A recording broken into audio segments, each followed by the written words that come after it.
Hey fans of VisualPolitik, before we start with today's video, let me tell you about our brand new channel, Visual Academy. Today, we are going to talk about one of the great strategists of history. Here, we cover world history with high-end animations. Stories like the empire of Genghis Khan, the life of Alexander the Great, and Zeus's many love affairs, plus a bunch of others. Don't forget to check it out. I'll leave you a link in the description box below where you can check out the amazing animations, the cool stories, and you might even recognize one of the voiceover guys. Check it out. And now, let's get cracking.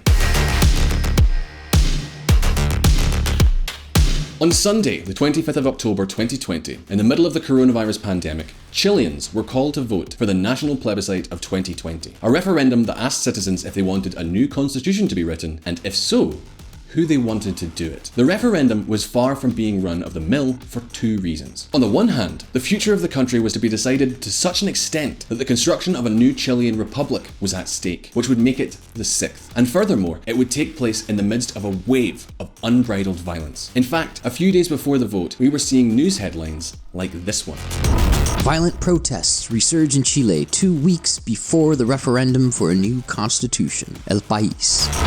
October 19th, 2020. 2 churches set on fire in Santiago de Chile after a journey of protests. Euronews. And this is all not something recent or merely coincidental. The situation that has been going on in Chile for more than a year now has claimed the lives of at least 36 people and racked up almost 9,000 arrests. So far, there's no end in sight for these disturbances. Of course, in light of the results of the constitutional referendum, in which more than 78% of the voters supported a new constitution, it would seem that the Chilean society seeks, once and for all, to turn the page and re-establish social peace with a new supreme charter. So, why do Chileans want a new constitution? What is wrong with the current one? How does the constituent process work in Chile? Is this really such a good time to launch into such a venture? Well, my friends, in this video, we are going to answer all of these questions, and a bunch of other ones. So, let's get cracking.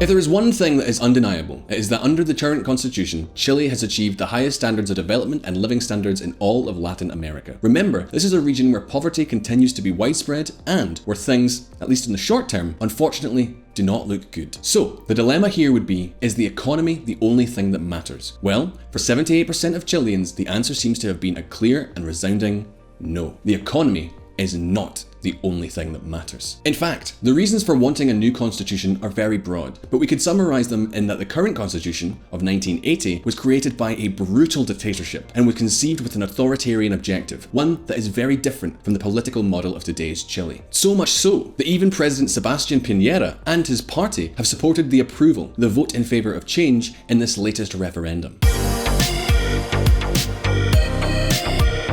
You see, despite the fact that the current constitution has received 31 modifications since being launched in 1980, with 2 of them quite significant in 1989 and 2005, the truth is that the big dilemma seems to be, in addition to parts of its content, the form by which it was approved, and the political and social context in which it was written. And, although it is true that under this constitution, the vast majority of governments have been centre-left, among them 8 headed by the socialist Michelle Bachelet, and that a more acceptable functioning of democratic institutions has been guaranteed, the problem with the old constitution is, above all, in the state structures it underpins. Structures that favour stability, but which make practically any substantial political reform very complicated. And these are reforms that would be fully accepted in other democracies.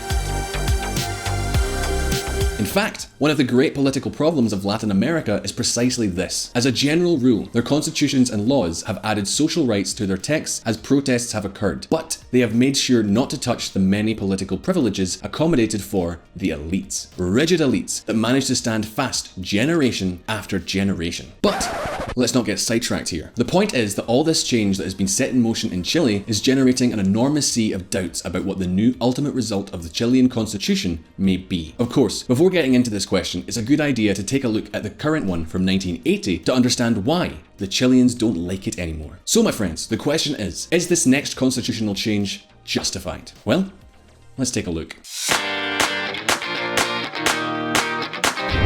The problems with the 1980 Constitution. If there is one thing that is controversial and disputed about the 1980 Constitution, which was created and promoted by the dictatorial, murderous regime of Augusto Pinochet, it is precisely its legitimacy. Yes, it is true, in a way, that their founding document was more or less legitimized over time by way of a lot of modifications. In the same way, the Chilean Constitution has also been the legal cover of different democratic governments. But the reality is that the context of this document has never stopped being hurtful to many Chileans, besides being controversial too. And, in fact, some experts interpret the feeling of the Chileans towards their basic law, towards their national charter, in this way. This is like someone who owns a beautiful house, but he does not want it anymore because it was built by a father who is a rapist. It is not a problem about the house itself. The problem is that it was built by that father. Patricio Navia, Latin American and Caribbean Studies professor at New York University. In addition, the main ideologue of the 1980 Constitution, politician, jurist and academic Jaime Guzman, designed it in a way that made it especially complicated to undertake far-reaching political reforms. Guzman's objectives were, therefore, if not to conserve the totality of Pinochet's political regime once there was a change, to maintain the structures, the design, the shell of the state as it was. In fact, one of Jaime Guzman's best-known quotes regarding the objective of his institutional construction is this one. The Constitution must ensure that, if adversaries come to govern, they are constrained to follow an action not so different from the one that we would yearn for, so that the range of alternatives that it imposes on those in power are reduced enough as to make it extremely difficult to do other things. Jaime Guzman, ideologist of the Chilean Constitution of 1980. Sounds democratic, right? Not exactly. A good example of all of this can be found in Article 9. That article is exceptional when it is compared to other constitutions around the world. It talks specifically about terrorism and sets out a series of prohibitions. Remember, this is within the Constitution itself, for anyone who is declared a terrorist. Then, it uses a reinforced majority law that determines under which assumptions you are or are not declared a terrorist, but that the danger of the article is not just that. Let me explain. Look at some of the prohibitions it established for these alleged terrorists.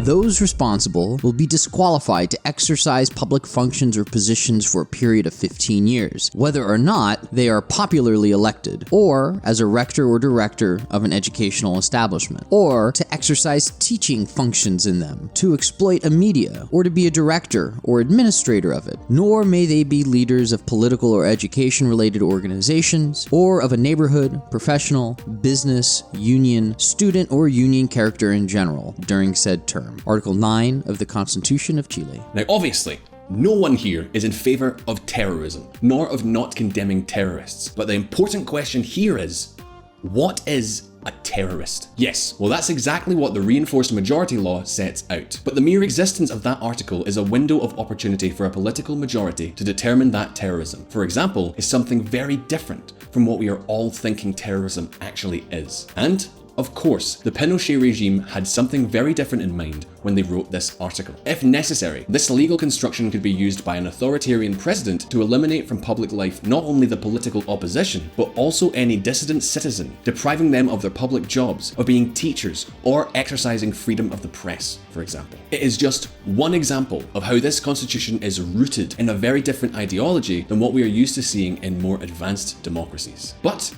actually, that is far from the worst aspect.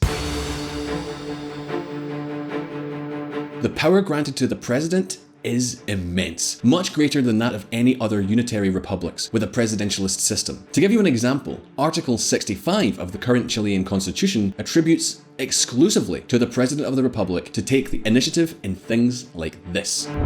Impose, suppress, reduce, or forgive taxes of any kind or nature, create new public services or state-funded jobs, to fix, modify, grant, or increase salaries, retirements, pensions, mutual aid, subsidies, and any other kind of emoluments, establish the modalities and procedures of collective bargaining, establish or modify the rules on Social Security. Article 65 of the Constitution of Chile. Exactly. As it says, only the president can take the initiative to, for example, abolish a tax, raise it, lower it, create a new one, or modify pensions or social security rules. And what if the president doesn't want to? Well, it can't be done. Whatever the parliament says, this has its benefits and also severe drawbacks.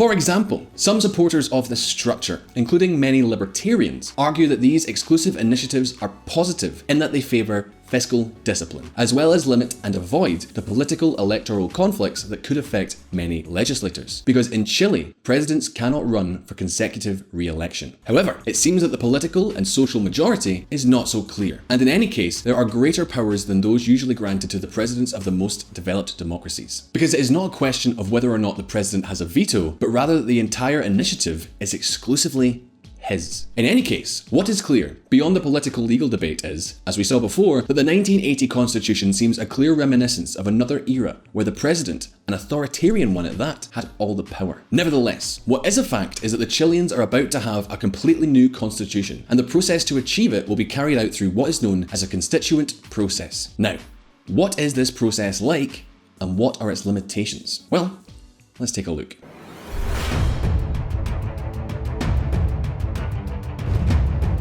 The Chilean constituent process. My friends of VisualPolitik, in Chile there are two types of organisation that can draft a constitution. Once, of course, the initiative to have a new constitutional text is approved by referendum. We are talking about what is known as the Joint Convention and the Constitutional Convention, which have some important differences. And, in fact, in those differences lies one of the greatest risks, one of the greatest dangers that Chile will soon face. But we'll talk about that later.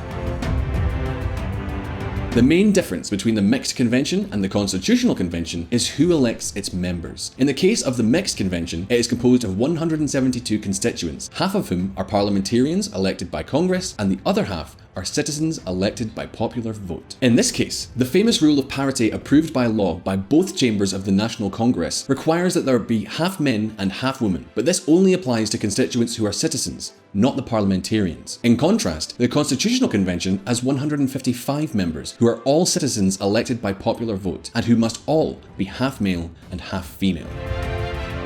Estamos hoy día frente a un hecho histórico, no solamente para nuestro país, sino que para el mundo. Acabamos de aprobar una ley que permite que se escriba la primera constitución paritaria en la historia de la humanidad. Y esa historia la escribimos acá, la escribimos en Chile. And the option that won the national referendum of October 2020 was the Constitutional Convention, so there will be 155 citizens responsible for creating the new constitution. As far as the operation of this Constitutional Convention goes, which to all effects is a constituent assembly, it will have strong limitations both in time and on its scope of action. For example, once its members are elected and fully activated, the convention will have only 9 months, extendable by 3 more, to draft the new text entirely from scratch and have it approved by a 2/3 majority. That is, they have a maximum of 1 year to draft and approve by a reinforced majority each and every one of the articles, chapters and blocks of the new constitution. This is certainly a tight time frame, which, as we will see a little later, poses a significant risk. In addition, the law establishes that the Constitutional Convention may only dedicate itself to drafting of the new constitution. In other words, it may not interfere in any other matter of the state, nor supplant or condition the legislative, executive or judicial powers, and, of course, it must be governed by the rules that are currently in force. In other words, for the evil-minded, there is no room for what happened in Venezuela, where the Constituent Assembly constituted in 2017 has since completely usurped the powers of the National Assembly, becoming a parallel and undemocratic legislative body. In addition, once the final text of the new constitution is agreed upon and voted on by 2/3, citizens must endorse it in what is known as an exit referendum, which is basically a consultation for approval or rejection of the new constitution. Now, don't start the parade just yet, because despite the legal guarantees that make the Chilean constitution process one of the cleanest and most advanced in Latin America, the truth is that the risks of doing all this at precisely this point in time are many. And here is the enormous dilemma that exists in this whole issue. And my friends, believe me, this is perhaps the most dangerous point. Listen up.